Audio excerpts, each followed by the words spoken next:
So, what exactly was Disney Plus's Goosebumps? Hello again, friends, and welcome and happy October. I've got a question for you. Do you like Goosebumps? You know, one of the best-selling kids' horror series of all time. But did you ever wish that it was more like a modern teen melodrama with only passing resemblance to the books or 90s TV show? Wait, you did? Oh, okay. Well, here's a show that is tailor-made for you. The first season of the Goosebumps reboot aired in the fall of 2023, debuting with a very different tone and story structure for the series. For those unaware, the original books and TV series were an anthology series where the stories were unconnected, outside of sequels anyway. The reboot series is also an anthology, but in a different way. Each season has a serialized story that adapts and connects several of the old books into a kind of cohesive story. It's an anthology in the sense that every season follows a different unconnected story. But before this drags on any further, let's take a look at the two seasons that we were gifted and make our own judgments about whether they were good, bad, or maybe something in between. So season 1 is set in a fictional town in the Pacific Northwest. And just to get this out of the way, this reboot series does a very modern storytelling trope that you'll either like or be annoyed by. There's a central mystery that ties the storyline set in the 1990s and the present storyline together and involves the main teen characters and their parents. This trope happens in both seasons, so just be prepared for that. I tend to like this type of storytelling, it just depends on the execution. The TV shows Arrow and Scooby-Doo Mystery Incorporated are two shows that I like that do this. So a house party is held at a supposedly haunted house that are cast of tens, and it acts as the catalyst for the whole season's story. So the underlying theme of this season is dark magic. The items in the house that cause mayhem and destruction for the characters are all cursed by the same source. The camera, the mask, the worms, the clock, etc. It first appears that it's the ghost of a teenage classmate of their parents who's responsible for everything. But the story does throw in some twists that make it a bit more interesting, and a bit more frustrating, if I'm being honest. This season feels like a bizarre combination of Goosebumps, Riverdale, and the Nightmare on Elm Street series. So if I were to rate this season, I'd probably give it a 6.5 out of 10. It's not bad, but it's very flawed. The writing's okay at best, but the actors elevate the material. The main standout for me is clearly Justin Long, who I've always liked, but really plays against type with this character. He plays it mostly seriously and is unhinged and creepy at times. But before I move on, I must talk about my main gripe about this season. And this part of the discussion must include spoilers, so skip to this time code if you want to avoid them. So this season has a villain problem. It starts out straightforwardly with the ghost being the main antagonist who possesses Justin Long to carry out his plans against the kids. I like that angle, but then when the deeper lore starts happening it gets messy. So we think that the ghost is the main villain. Psych! It was Slappy the whole time, who was manipulating the kid in the 90s and made him evil. Okay, that's an effective twist, and I didn't see coming. Psych! Slappy isn't the real final villain. It's this random magician from 200 years ago that made Slappy the Dummy his Horcrux, so he could live forever and make more human sacrifices to keep gaining power. And then it appeared that the main cast defeated the evil for good. Psych! Justin Long unleashes the evil again so he can inspire him to write a fucking book. You know, when I get writer's block, the surefire remedy for the situation is opening Pandora's box. So the twist ending happens and the main characters are left at the mercy of the evil magician's spirit. Okay, rant over. So now, let's talk about Season 2. Goosebumps The Vanishing premiered in January 2025 with some similarities to the first season, but quite a few differences too. The main similarity is having a serialized season-long story arc that involves a group of teenagers in the 90s discovering a hidden secret that eventually comes to light in the present-day storyline that endangers their children. One of the main differences with this season is that instead of the dark magic theme of Season 1, this season deals with a science fiction story involving aliens and a government cover-up. So I was hooked immediately. Did this season live up to my expectations? Let's find out. Some of the stories that were adapted were Stay Out of the Basement, Monster Blood, The Haunted Car, Invasion of the Body Squeezers. There was a few other ones, but those are the main ones. Overall, I enjoyed it, but it still isn't great. It's an improvement over the first season, but the serialized story still doesn't entirely gel with the anthology style of the books. The sci-fi angle of the story is better executed and more cohesive than the dark magic angle from Season 1, and the cosmic and body horror of the alien substance causing all the danger was appropriately horrific, especially Episode 2. Episode 2 was kind of rough.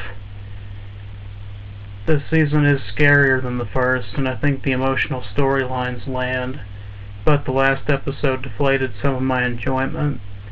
The last episode twist seems to go wrong in every season so far. The casting is great, with David Schwimmer as the standout. I hadn't seen him in anything in a long time, so it's kind of nice to see him, and he was playing a different type of role than I had seen him do before. But I swear to God, if they played Chop Suey one more time in the Haunted Car episode, I would give this season a 0 out of 10. The song itself is fine, but if you play anything 10 times in an episode, it's irritating. Overall, I'd give the season, I'd say an 8 out of 10 is fair. Alright, with Season 2 down, what's next for Goosebumps? Cancellation, apparently. I'm not sure what happened exactly. Maybe the ratings dropped or the viewership went down drastically, or maybe you shouldn't release a Goosebumps season in January. Well, I guess there's no point in crying over spilled monster blood. Sony is apparently shopping for a new streaming service home for the next installment in the franchise, so don't despair. Goosebumps has been around for over 30 years and is a generational hit. So, when I was originally going to make this video, I was expecting that Season 3 would be on the horizon. Despite that not being the case anymore, I did some brainstorming on what could be done for a third season. So this little thought experiment went much further than anticipated, so I thought that I'd share my idea for a third season in a similar style to the first two. Rules are simple. I'm keeping the serialized storytelling aspect, the tone and character drama, and a twist ending that may be divisive. So if you just wanted to know my thoughts on the two seasons that we have and you want to head out now, I understand and hope you enjoyed the video. Thanks for watching. Maybe I'll see you in the future. To everyone still watching, let's get into it. Okay, so on to Season 3 with my hypothetical here. The theme for this season is Monsters in Our Midst. So it'd be like Goosebumps Monsters in Our Midst, the way the Season 2 was Goosebumps The Vanishing, kind of going with the subtitle idea. Before I get into it any further, I'll need to give you some backstory before this so you understand where everything starts and then work from there.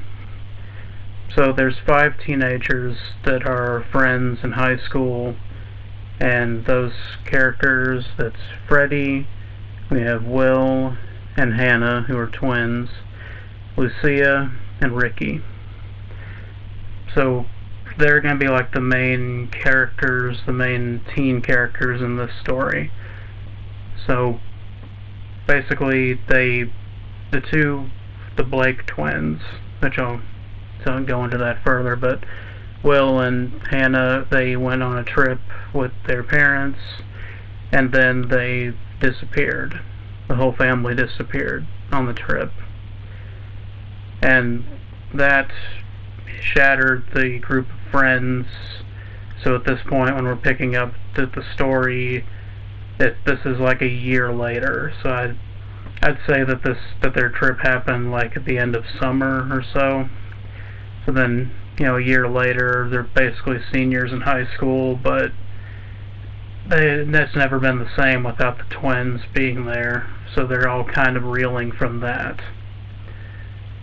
But I'll get into that a bit more. I just wanted to set the mood, so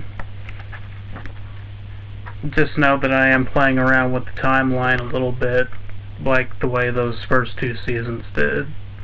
Okay, so I've got 8 episodes here, which I think were the numbers in at least the last season. Maybe the first one had 10 episodes. I'll have to look that up. So we have episode 1, Vampire Breath. The story begins in Transylvania in the 1990s. Count Nightwing has been terrorizing the townsfolk, but must escape the country when the world's deadliest monster hunter comes for him. The Count realizes that he can't escape his fate, so he entrusts his legacy to his daughter. She flees to the United States and assimilates into society in Miami, Florida. Which, by the way, Miami, Florida is where I was thinking of setting this season. Given that the first season took place in the Pacific Northwest and the second season was in New York, I thought another change of scenery would be nice. Anyways, 30 years go by, the adult Mina raises a family and must stop a new threat from exposing their secret. Her son Freddie accidentally discovers the dark secret of their family when he is exposed to a substance called vampire breath that awakens his true nature. Now Mina must embrace her own true self to help her son with the transition to becoming a fully fledged vampire. So you see that I'm going with the generational story too from the last 2 seasons, because I thought that was really important. And I thought that was something that they did really well, is they had the parents and the teenagers both playing an important role in the story. Okay, moving on to episode 2, and I'll preface this part that episode 2 and episode 3 are basically part 1 and part 2, even though they're not titled like that, but just so you know, they go right into each other. Episode 2 is The Werewolf of Fever Swamp. So this is the backstory of the trip that I was telling you about where the family disappeared. So this is this storyline. So the Blake family was on a camping trip a year ago in Fever Swamp, which I'm thinking just, it'd be kind of like an Everglades-ish type place. I know it wasn't in Florida in the books, but I thought that was a pretty easy adaptation to do. But anyways, they're on the trip, and they were attacked by an unknown creature that claimed the lives of the parents. So I'm gonna try to have a little bit of darkness in this show, because it's for a teen audience. I think that they can handle it. I think it would be, up their alley to have a little bit more darkness than the old show.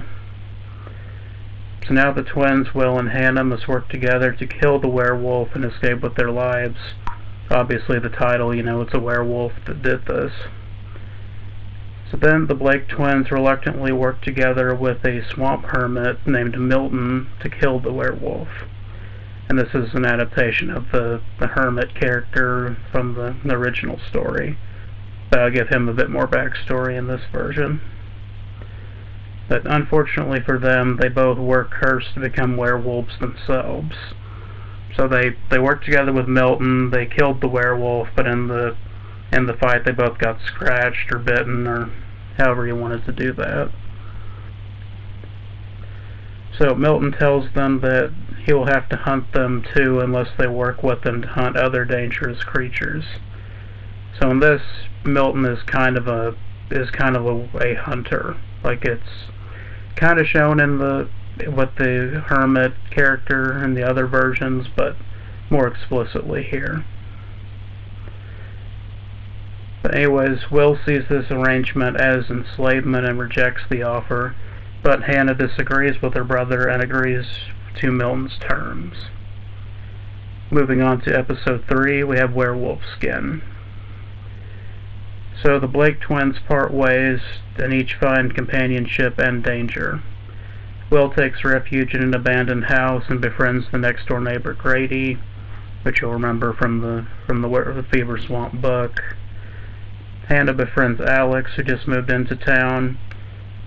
So I'm taking advantage of the whole, like, two of the kids disappeared, and then there's 2 new kids that are going to become part of the story. But since they're new, they didn't know the Blake twins, so when they meet them, it's not weird to them that they're walking around, even though everybody else thinks that they're dead. Anyway, with that out of the way, Milton keeps a close eye on the twins to ensure that they don't go on a rampage during the full moon. A twist comes when a different werewolf goes on a rampage. It first attacks Milton in his cabin, but retreats after he retrieves his hunting weapons. The werewolf then goes after Hannah and Alex. Hannah activates the ritual that Milton taught her that allows her to access her heightened strength and senses from the first werewolf's attack. So she kinda gets to use the werewolf abilities without transforming. Yeah, I would go more in depth with that to explain it in the series, but I just thought it'd be kind of an interesting contrast with her brother.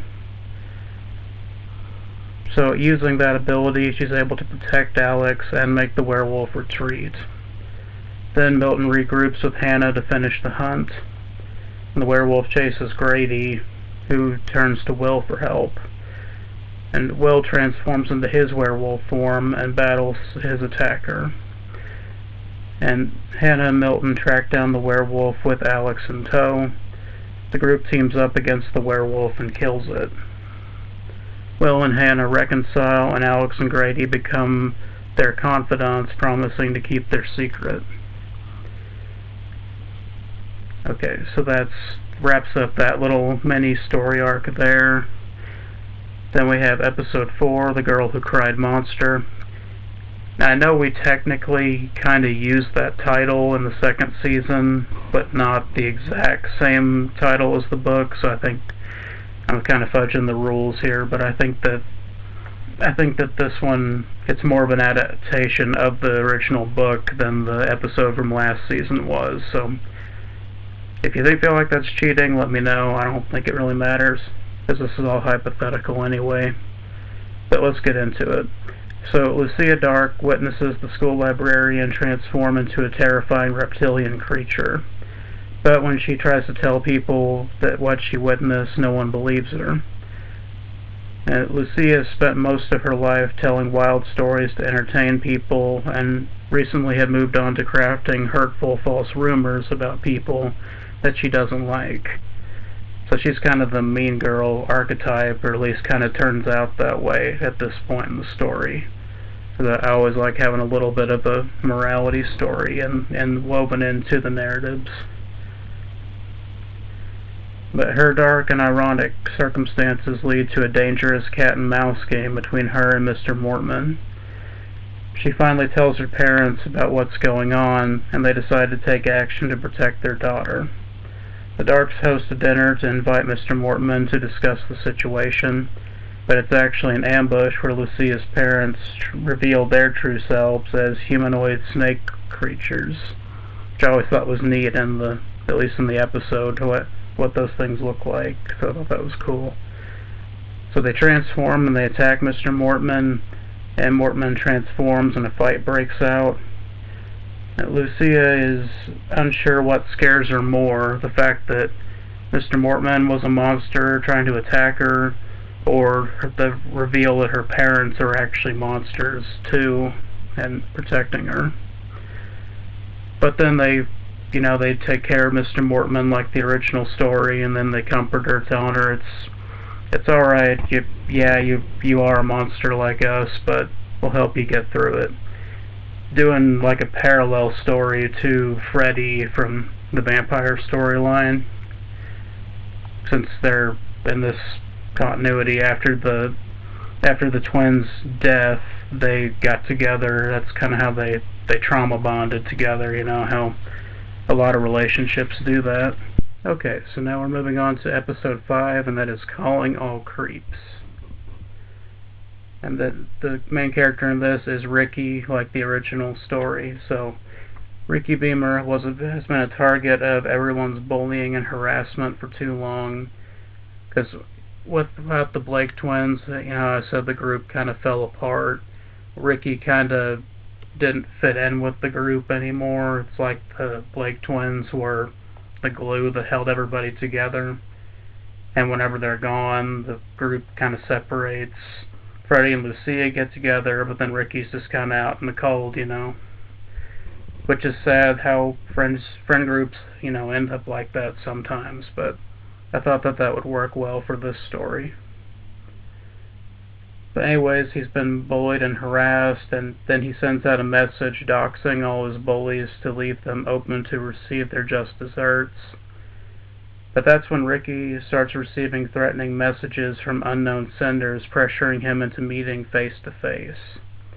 So we're doing kind of an updated storyline instead of like the school newspaper thing and just, calling people on their landlines. It's more like more modern, like message boarding and, doxing people like that, just to try to keep a similar theme to the original, but also modernize it a little bit to make it about a relevant issue that teenagers would face in a modern era. So Ricky meets up with the mystery senders, who reveal themselves to be dinosaur-like humanoid creatures that call themselves creeps. And I would definitely make the creeps look like the book cover in this. The purple, like, velociraptor, human-looking things. I don't know why the TV show in the 90s made such a radically different design, because I never really liked that design compared to what the book's design was. But anyways, despite their threatening nature, the creeps are sympathetic to Ricky, finding commonality as outcasts. And the creeps reveal that their leader is a man named Dr. Deep, which you might recognize that name, we'll get to him later, who has discovered that monsters have infiltrated human society, and humans must act before they are ruled by monsters. Dr. Deep developed a special serum called D13 that uses genetic engineering to transform humans into the creeps. And the creeps show Ricky evidence that all his former friends are either monsters or monster sympathizers, you could say. So Ricky pledges his allegiance to the creeps and their cause, and the creeps give Ricky an identity seed in exchange for his help exposing the former friends' true identities. So in the original story, it's kind of left vague about if the creeps are aliens or if they're just some other kind of creatures. So originally I was going to have them be aliens, so it'd be like monsters versus aliens type thing going on. But given that season 2 was all about aliens and a conspiracy, I thought that'd be too similar. So we'll just say that they're genetically engineered experiments done by the government. That's my compromise there, so we still get the basics of the story, just changing things slightly. Episode 6, we have How to Kill a Monster. And this is where we're starting to go into the backstory of things, so everything kind of comes full circle, hopefully. So a flashback shows the trio known as the Hunters tracking down and dispatching Count Nightwing in the 90s. We catch up to them in the present, meeting up in Miami, Florida. And we've got 3 characters here. We have Virgil, who is like the main slayer. He's the guy who actually killed Nightwing. And he's the one that's mainly trying to find Nightwing's family so he can finish what he started in Transylvania. So we have Virgil, then we have Dante, who's just the normal like tracker guy who's always trying to figure out where the targets are and where they're going so they can create an ambush to take them out. But Dante has been tracking strange activity along the coast, showing unnatural creatures moving between the city and an offshore facility on a small island. And then Milton, who we were introduced to earlier as the hermit, he's the third of the hunters. Which I thought that would be a decent twist, if people didn't catch it all, because I didn't want this reveal to happen until like this episode. So Milton's been working with his young protege, Hannah, in hunting a new species of monster taking root in the swampland. And this, I would make it like the swamp monster from How to Kill a Monster. Like, that's the idea, is just because it has a very distinctive design in the book, and I like the TV show, and from the 90s, I like its interpretation of it, but it's also like radically different, so I just want to do something different than what the other TV series did for it. So then the hunters receive Ricky's message doxing the teenagers and the truth about their identities. So the hunters work to suppress the leak of the information, to keep their own operation under wraps, because they don't want everybody to know that these monsters exist, because that would make their job a lot harder. But then one message, Mina does receive it. So I didn't mention, but she's like the police chief in this of Miami, is what I thought would be an interesting take for that. So she'd have access to things, and she could, hear about things when they happen, so she could be first to respond. So anyway, moving on to the 7th episode, we have Live Bait. And this one's kind of one of those in-name only ones, like not entirely with episode 6 and episode 7. It's more of an in-name only reference to the title from a book. But anyway, Freddie and Lucia go on a date to come clean about their weird experiences and reveal their true selves to each other, since they're both figured out that they were monsters and their families were monsters. Kind of a lot to deal with. They haven't, been together alone for a while because they're trying to process everything, so they're trying to come clean about it all now. But this is when the hunters move in to capture the couple alive, only to be ambushed themselves by Will in his full werewolf form. This causes a panic from the crowd at the amusement park. I was thinking it'd be like an amusement park or a pier or something. Just one of those amusement places that exists around the beach, so just something like that, a boardwalk type thing maybe. So then Grady and Alex are frozen in awe as they realize that all these friends that they've made are secretly monsters. Like Alex and Grady are the normal people in this situation. Everybody else turns out to be some kind of monster. Now that everything has fallen into place, Dr. Deep and Ricky activate their plan to eliminate anyone that threatens their endgame. So a large pack of creeps attack the amusement park, causing the hunters and monsters to team up against the common enemy. And then Mina and the other parents converge to protect their children. After the creeps are defeated, a truce is called between the hunters and the monsters until the attempted takeover is thwarted. So now everything's kind of converging in this episode, where now everybody knows where the other people lie on the board here. So we have an uneasy alliance between the hunters and the kids, and then they have the parents trying to protect the kids from the hunters, and then figuring out, there's actually this other threat too that represents a much bigger problem that they need to deal with, and then figure out their situation after that. Now we get to episode 8, the season finale, or just the finale, given that it's just a season-long arc and then it ends. Deep Trouble. Episode 8 is Deep Trouble. So the newly formed team travels by boat to the mysterious island where Dr. Deep is hiding. On the way, they discover that he's not only experimented on humans, dangerous, genetically engineered sea life attacks the boat, and I'm kind of want to incorporate like the shark on the cover of that book, where it's like a mutant hammerhead shark. I always thought it looked really cool. Probably do something with that.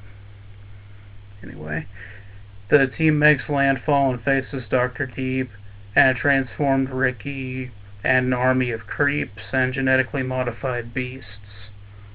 So it's just a giant monster mash for the finale, for this final fight here on the island. So the battle goes on, and it finally ends with Dante killing Dr. Deep and the teenagers defeating Ricky. So they deal with the beasts and the creeps and all that, but both Virgil and Milton do die in the battle. So Dante promises to make their truce permanent in honor of his fallen friends. Just as it appears that normality is returning to Miami, Ricky begins to laugh. Dr. Deep's true plan was carried out without a hitch. All the battles were simply a distraction as his identity seeds spread through the drinking water in Miami and in all of its subsidiaries. So Ricky activates them all by thought, and pandemonium begins, spreading throughout the city. Every normal person has become a creep, changing the human world forever. The group is dumbfounded by the scale of their failure, but look to deal with the uncertain future together. Okay, so yeah, that was quite a thought experiment. I really enjoyed doing this hypothetical, and if you guys liked it, let me know if you want me to do more stuff like this, and just what overall your thoughts on what my hypothetical season 3 would be. And hopefully we get to see Goosebumps on, probably on a different streaming platform, but hopefully we get to see more stuff with it soon. Because I did like the first 2 seasons. They weren't perfect, but I thought they were enjoyable enough, and clearly they inspired me to write a fun little thing to go with it. So just let me know your thoughts on Disney Plus's Goosebumps and my hypothetical season 3, and whatever you might want from the next incarnation of Goosebumps, whatever it is within the next few years. So look forward to more content on the channel relatively soon. Happy October. I'll see you guys in the next video.